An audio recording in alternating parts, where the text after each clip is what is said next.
Praise the lord అందరికీ.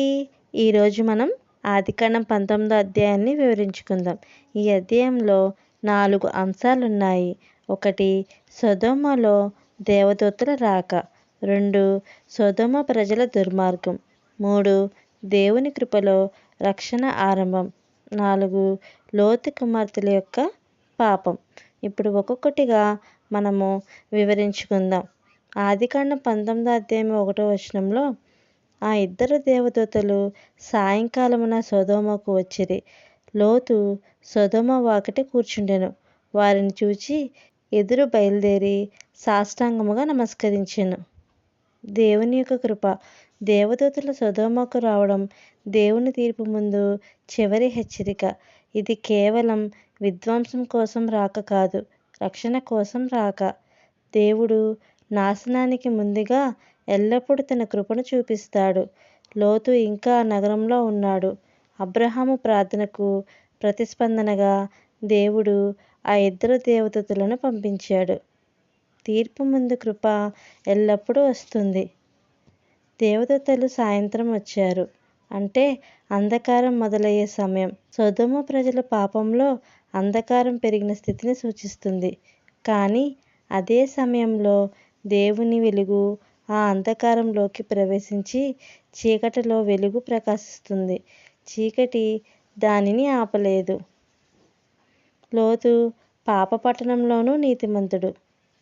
లోతు సొదొమ ద్వారంలో కూర్చుని ఉన్నాడు అంటే అతడు ఆ పట్టణంలోని పెద్దలలో ఒకడు, గౌరవ స్థానంలో ఉన్నాడని అర్థం. కానీ తన హృదయం ఆ నగర పాపంతో కలిసి లేదు. దేవదూతలను చూసిన వెంటనే లోతు వారిని నమస్కరించాడు. అంటే అతను సాధారణ మనుషులు కాదని గుర్తించాడు. ఇది అతని ఆత్మీయ అవగాహన, దైవ భయమును చూపుతుంది. లోతు ఆతిథ్యం ఇచ్చిన భక్తి. లోతు వారిని తన ఇంటికి ఆహ్వానించాడు. దేవదూతలు మొదట వీధిలోనే ఉంటాము అన్నారు. కానీ లోతు బలంగా విన్నపంగా చేశాడు. దీనివల్ల ఆయనలో ఉన్న భక్తి, సంస్కారం, నీతి బయటపడింది.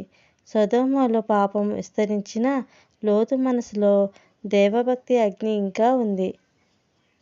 దేవదూతల రాక తీర్పు మొదలైన సంకేతం. వారి రాక రక్షణకు తీర్పుకు ఒకేసారి సంకేతం. లోతు ఇంటికి వారు వచ్చిన వెంటనే సొదొమ పాపం బయటపడింది. దేవుడు పరిశీలనకు వచ్చాడు. సొదొమ పాపం ఆకాశమునకు ఎదిగింది అని చెప్పిన తీర్పు ఇప్పుడు కార్యరూపం దాల్చబోతుంది.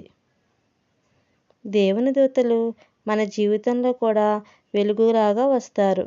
మన పాపంలో మునిగిపోయిన చోట జాగృతి, రక్షణ, మార్పు తీసుకురావడానికి దేవుడు తీర్పు ఇచ్చే ముందు ఎల్లప్పుడూ తన కృపను చూపిస్తాడు. ఇక 2వది, సొదొమ ప్రజల దుర్మార్గం. 19వ అధ్యాయము 4-9 వచనాలు పరిశీలిస్తే, అయితే వారు నిద్రకు పోక మునిపే ఆ పట్టణపు పురుషులు సొదొమ వారు, చిన్నవారు, పెద్దవారు లోతు ఇంటిని చుట్టుకునిరి. వారు, నీ యొద్దకు వచ్చిన మనుషులు ఎక్కడున్నారు? వారిని వెలుపలికి తేవుము, మేము వారిని తెలుసుకొనవలెనని చెప్పిరి. పాపం విస్తరించిన స్థాయి. చిన్నవారు, పెద్దవారు అంటే మొత్తం పట్టణం పాపంలో మునిగిపోయింది. ఇది కేవలం కొంతమంది దుర్మార్గుల కథ కాదు, సమాజమంతా పాపాన్ని సహజంగా భావించిన స్థితి. పాపం వ్యక్తి గుండెల్లో మొదలవుతుంది, కానీ అది అంగీకారం పొందినప్పుడు సమాజాన్ని నాశనం చేస్తుంది. సొదొమ వారిని తెలుసుకొనవలెనని అన్నది పాపం. ఈ తెలుసుకొనవలెనని అనే పదం బైబిల్ లైంగిక సంబంధం అర్థం వస్తుంది. వారు దేవదూతలపై లైంగిక పాపం చేయాలనే ఉద్దేశంతో వచ్చారు. ఇది మనుష్యుడు దైవ ప్రతినిధులపై కూడా పాపాన్ని ప్రయత్నించే వరకు దిగజారిన స్థితి. ఈ పాపం కేవలం శారీరక వ్యసనం కాదు, దేవుని సృష్టి క్రమాన్ని తిరస్కరించి తిరుగుబాటు. లోతు యొక్క ప్రయత్నం. లోతు వారిని ఆపడానికి ప్రయత్నించి తన కుమార్తెలను రక్షించుకునే ప్రయత్నం చేశాడు. కానీ వారు వినకపోయేసరికి లోతు కుమార్తెలను వారికిచ్చి అతిథులను రక్షించటానికి ప్రయత్నించాడు. ఇది లోతు యొక్క బలహీనత. అతడు మంచిని కోరుకున్నా తీర్పు గాఢతలో తడబడ్డారు. ఇది మనిషి నైతిక పరిమితులు ఎంత గందరగోళంగా మారాయో చూపుతుంది. సొదొమలో నివసించడం వల్ల లోతు కూడా తన ఆలోచనలో కలుషితమయ్యాడు. పాప పరిసరాలు ఎంత దుష్ప్రభావం చూపగలవో దీని ద్వారా తెలుస్తుంది. దేవదూతలు జోక్యం చేసుకొనుట. పాపం పరాకాష్ఠకు చేరినప్పుడు దేవదూతలు వారిని అంధత్వంలో కొట్టారు. ఇది దేవుని తీర్పు యొక్క మొదటి సంకేతం. వారి కళ్ళు మూయబడ్డారు. అది కేవలం శారీరకంగా కాదు, ఆత్మీయ అంధత్వంకు ప్రతీక. పాపం మన కళ్ళను మూసివేస్తుంది, సత్యాన్ని చూడనీయదు. యెహెజ్కేలు 16వ అధ్యాయము 49-50 వచనాల ప్రకారం దేవుడు సొదొమ పాపాన్ని వివరించాడు. సొదొమ పాపమిదే: గర్వం, ఆడంబరం, అలసత్వం, పేదలకు దయలేమి, అసహ్యకార్యాలు అని. అంటే వారి పాపం కేవలం లైంగిక పాపం కాదు. గర్వం, స్వార్థం, దయలేమి, ఆత్మిక చీకటి అన్నీ కలిగిన స్థితి. సొదొమ ప్రజలు దేవుని కృపను పూర్తిగా తిరస్కరించారు. లోతు ఉన్నందువల్లే దేవుడు చివరి వరకు ఆ నగరానికి సమయం ఇచ్చాడు. కానీ వారు మారలేదు. దేవుడు కృప చూపిస్తాడు, కానీ మనిషి దానిని తిరస్కరిస్తే తీర్పు తప్పదు. సమాజం పాపంలో మునిగిపోతే తీర్పు ఆలస్యం మాత్రమే. సొదొమ ప్రజలు తన పాపం హక్కుగా భావించారు. ఇది దేవుని దృష్టిలో అత్యంత భయంకరమైన స్థితి. అక్కడ రక్షణ అవకాశం లేకపోయింది, కేవలం తీర్పు మాత్రమే మిగిలింది. ఇక మూడవది, దేవుని కృపలో రక్షణ ఆరంభం. ఉషస్సు కలిగినప్పుడు దేవదూతలు లోతుతో త్వరపడమని చెప్పిరి. నీ భార్యను, నీ 2 కుమార్తెలను తీసుకుని ఇక్కడ నుండి బయలుదేరు, లేని యెడల ఈ పట్టణ పాపంలో నీవు నశించెదవు అని. కానీ లోతు అల్లుళ్ళు మాత్రం విస్మరించారు. అందువల్ల వారు దేవుని రక్షణను పొందలేకపోయిరి. లోతు ఆలస్యం చేసినందుకు ఆ మనుషులు యెహోవా కృప వలన అతని చేతిని పట్టుకొని పట్టణం వెలుపలికి తీసుకునిరి. దీని అర్థం ఏమిటంటే ఇది దేవుని కృప యొక్క లోతైన చిత్రణ. లోతు ఆలస్యం చేశాడు అంటే అతని మనసు ఇంకా సొదొమ జీవితం ఆస్తి జ్ఞాపకాలలో ఉండిపోయింది. కానీ దేవుడు తన దయ వలన దేవదూతల చేతుల ద్వారా అతన్ని బలవంతంగా రక్షించాడు. మన రక్షణ మన విశ్వాస బలంపై కాదు, దేవుని కృపశక్తిపై ఆధారపడుతుంది. దేవుడు పట్టుకున్న చేతులు కృప యొక్క చేతులు. లోతు, అతని భార్య, కుమార్తెలు అందరినీ దేవదూతలు చేతులు పట్టుకొని వెలుపలికి తీసుకువెళ్ళారు. ఇది దేవుడు మన పాపస్థలంలో ఉండనీయడు అని చూపిస్తుంది. అతను మనం కదలకపోయినా తన కృపతో మనల్ని తీర్పు నుండి బయటికి లాగుతాడు. దేవుని రక్షణ మనల్ని పాపస్థలం నుండి వేరు చేస్తుంది, మనం అక్కడ సౌకర్యంగా ఉన్నా కూడా. దేవుని ఆజ్ఞ: నీ ప్రాణమును రక్షించుకొని పారిపో, వెనుకకు చూడవద్దు, ఎక్కడా ఆగవద్దు, కొండకు పారిపో, లేకపోతే నశించెదవు అని. ఇది రక్షణకు సంబంధించిన 3 దివ్యమైన ఆజ్ఞలు. 1. పారిపో. దీనికి అర్థం పాపాన్ని వదిలి దేవుని దిశగా కదలాలి. 2. వెనక్కి చూడవద్దు. దీనికి అర్థం పాత జీవితపు బంధాలను పూర్తిగా తెంచుకోవాలి. 3. ఎక్కడ ఆగవద్దు. దీని అర్థం మధ్యలో నిలవకూడదు, దేవుని రక్షణ పూర్తి వరకు వెళ్ళాలి. రక్షణ మార్గంలో సగం ప్రయాణం సరిపోదు, పూర్తిగా వెళ్ళాలి. లోతు యొక్క భయం: ఇదిగో, యెహోవా కృప చూసి నా ప్రాణమును రక్షించెను, కానీ నేను కొండకు పారిపోలేను, సమీప పట్టణానికి వెళ్ళనిమ్ము. లోతు సిగ్గు లేదా గర్వంతో కాదు, భయంతో మాట్లాడుతున్నాడు. అతనికి పూర్తి విశ్వాసం లేదు. అయినా దేవుడు అతని బలహీనతను కూడా అర్థం చేసుకొని అనుమతించాడు.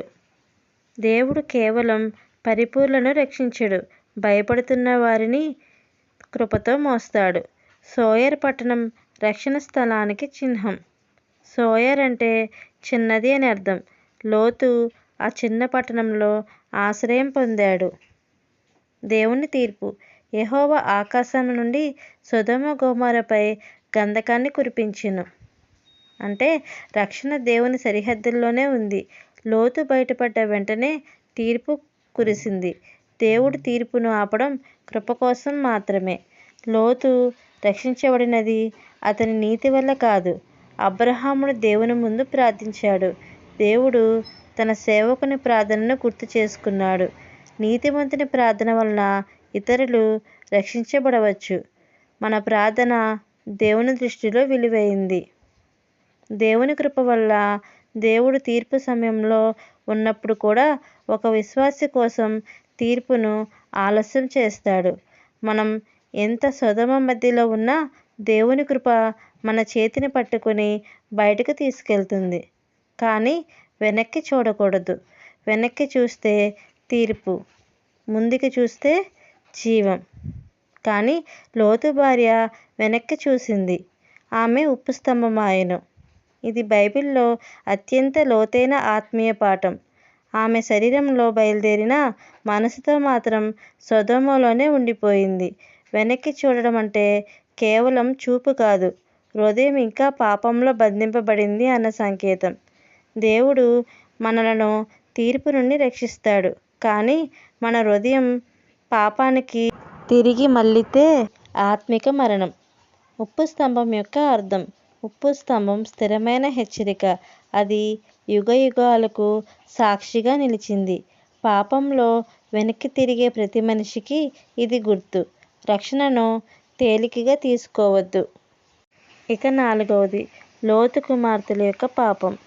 ఆదికాండం 19వ అధ్యాయము 30 నుండి 38 వచనాలు. సొదొమ గొమొర్రా నాశనమైన తర్వాత లోతు తన 2 కుమారులతో కలిసి సోయరు నుండి పోయి పర్వతంలోని ఓ గుహలో నివసించాడు. వారు అనుకున్నారు, మా తండ్రి తప్ప మనకు భూమిపై మనుషులు లేరు, మన వంశం అంతరించిపోతుంది. అప్పుడు వారు పాపపూర్వకమైన నిర్ణయం తీసుకున్నారు. వారు తమ తండ్రిని మద్యం తాగించి అతడితో సంబంధం పెట్టుకున్నారు. దానివల్ల 2 పిల్లలు పుట్టారు, మోవాబు మరియు బెన్యామీ. వారే తర్వాత మోవాబీయులకు మరియు అమ్మోనీయుల జాతుల తండ్రులు అయ్యారు.